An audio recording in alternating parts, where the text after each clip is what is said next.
let us be aware that while they preach the supremacy of the state, declare its omnipotence over individual man, and predict its eventual domination of all peoples on the earth, they are the focus of evil in the modern world. It was C.S. Lewis who, in his unforgettable Screwtape letters, wrote, "The greatest evil is not done now in those sordid dens of crime that Dickens loved to paint. It is not even done in concentration camps and labor camps. In those we see its final result. But it is conceived and ordered, moved, seconded, carried, and minuted in clear, carpeted, warmed, and well-lighted offices by quiet men with white collars and cut fingernails and smooth-shaven cheeks who do not need to raise their voice."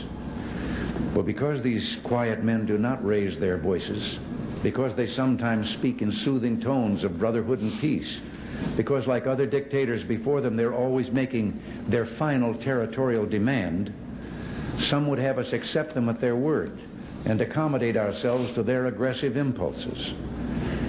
But if history teaches anything, it teaches that simple-minded appeasement or wishful thinking about our adversaries is folly. It means the betrayal of our past, the squandering of our freedom. So I urge you to speak out against those who would place the United States in a position of military and moral inferiority.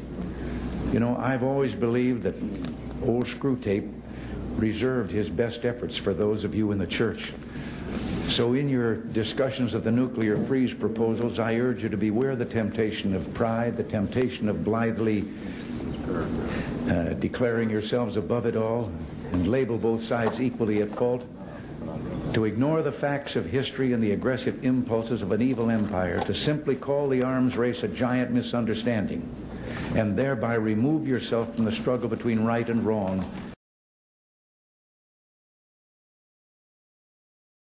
The advance of human liberty can only strengthen the cause of world peace. There is one sign the Soviets can make that would be unmistakable, that would advance dramatically the cause of freedom and peace. General Secretary Gorbachev, if you seek peace, if you seek prosperity for the Soviet Union and Eastern Europe, if you seek liberalization, come here to this gate. Mr. Gorbachev, open this gate.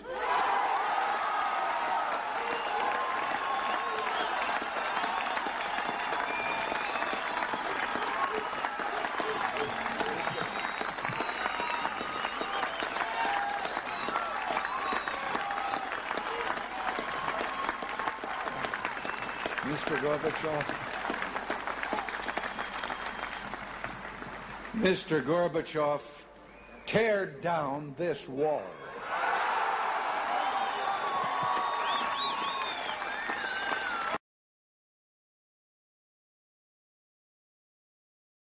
The pressure was too much. The communist leadership buckled. Travel restrictions, it said, would be lifted.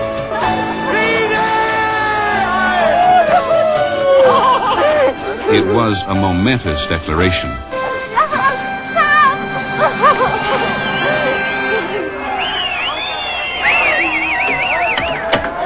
And that very night, for the first time since 1961, they made a hole in the Berlin Wall.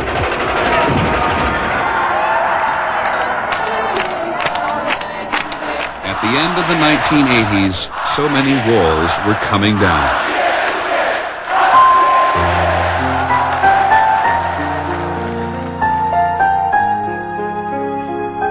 It was a magnificent decade for democracy.